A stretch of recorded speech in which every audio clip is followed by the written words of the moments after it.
আমি আমার ইয়েতে দেখি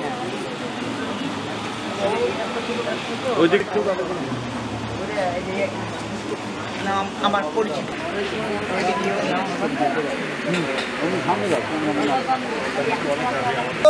শুভেচ্ছায় স্বাগতম চিনকি আগার আগমন শুভেচ্ছায় স্বাগতম চিনকি আমার আগমন শুভেচ্ছা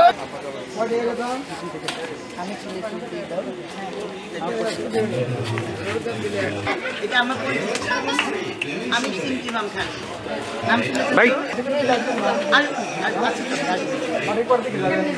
আজকে যাব না আজকে ছোটবেলা থেকে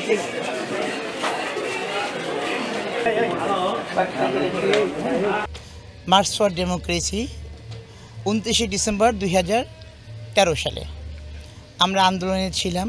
হাসিনা হটাও আন্দোলনে ছিলাম। সেভাবে আপনারা দেখেছেন যে আওয়ামী গুন্ডারা আমার উপরে কিভাবে হামলা করেছে অতর্কিতভাবে।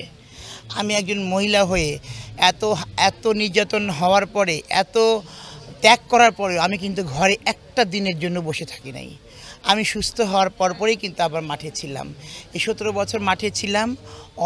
এই 17 বছর ফ্যাসিবাদী আওয়ামী লীগ সরকার আমার প্রতি অনেক বেশি অত্যাচার করেছে। আমার ঢাকার বাসায়, আমার উল্লাপাড়ার বাসায়, আমার নিজের প্রতি আমার যেভাবে আমাকে মেরেছে, এইভাবে মানে একটা কুকুরকেও আমি একটা মানুষ মারতে পারে না। 20-25 জন ছেলে, আমার সন্তানের বয়সী ছেলেরা, তারা আমাকে মেরেছে। সেই স্মৃতিচারণ করতে গেলে আমার শরীর আসলে শিহরতি হয়ে যায়। সেটা মনে হলে আমার মনে হয় যে আল্লাহ বাঁচিয়ে রাখছে, এটা আমার আসলে বোনাস, আমার পাওয়ার কথা না। তা আপনারা সবাই দোয়া করবেন। আগামীতে নির্বাচন, আমাদের যে নির্বাচনের সামনে ফেব্রুয়ারিতে ইনশাল্লাহ নির্বাচন হবে। তারেক রহমান ভাই আমার দেশে আসবেন, ইনশাল্লাহ আগেই চলে আসবেন এবং আমি আশাবাদী আমি নমিনেশন পাবো ইনশাল্লাহ। আশাবাদী আল্লাহ সুবহানাহু ওয়া তাআলার হুকুম হলে ইনশাল্লাহ তারেক রহমান সাহেবের হাত দিয়ে এবং দেশনেত্রী বেগম খালেদা জিয়ার হাত দিয়ে নমিনেশনটা ইনশাল্লাহ আমাকে দেবে এবং আমার ওই উল্লাপাড়ার জনগণের প্রাণের দাবিটা আমি পূরণ করার চেষ্টা করব ইনশাল্লাহ। আর এই 17 বছরের কথা বলতেছেন, পূজা মণ্ডপে আসতে পারি নাই, আসলে আসতে পারি নাই। ওনারা আমাকে পছন্দ করে, ওনারা আমাকে ভালোবাসে। আমি এই এলাকারই মেয়ে।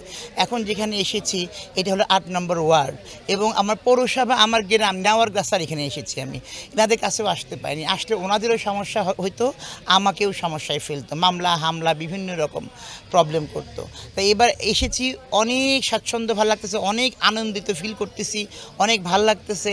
বুকে সাহস তখনও ছিল, কিন্তু আমি আসতে পারি না, আমাকে আসতে দেওয়া হয় নাই বিভিন্নভাবে।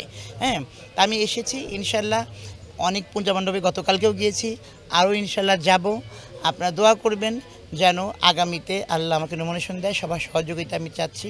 আমি চিনকি ইমাম খান, আমার বাড়ি নেওয়ারগাছা উল্লাপাড়াতে। আমি 25 বছর মাঠে আছি, 17 বছর একদিনের জন্য ঘরে বসে থাকি নাই। না, নির্বাচন তো ইনশাল্লাহ হবে, হতেই হবে। নির্বাচন তো আমরা চাচ্ছি, নির্বাচন হতেই হবে এবং হবে ইনশাল্লাহ। কোনো সংশয় আমাদের মধ্যে নাই। তারেক রহমান আমার দলের যে কথা বা সিগন্যাল, ইনশাল্লাহ হতে হবে। নাহলে দেশের লোক তো ভালো নেই, এখন ভালো থাকতে হবে সবাইকে ঐক্যভাবে কাজ করতে হবে। গণতান্ত্রিক একটা সরকার না থাকলে দেশ এভাবে চলতে পারে না।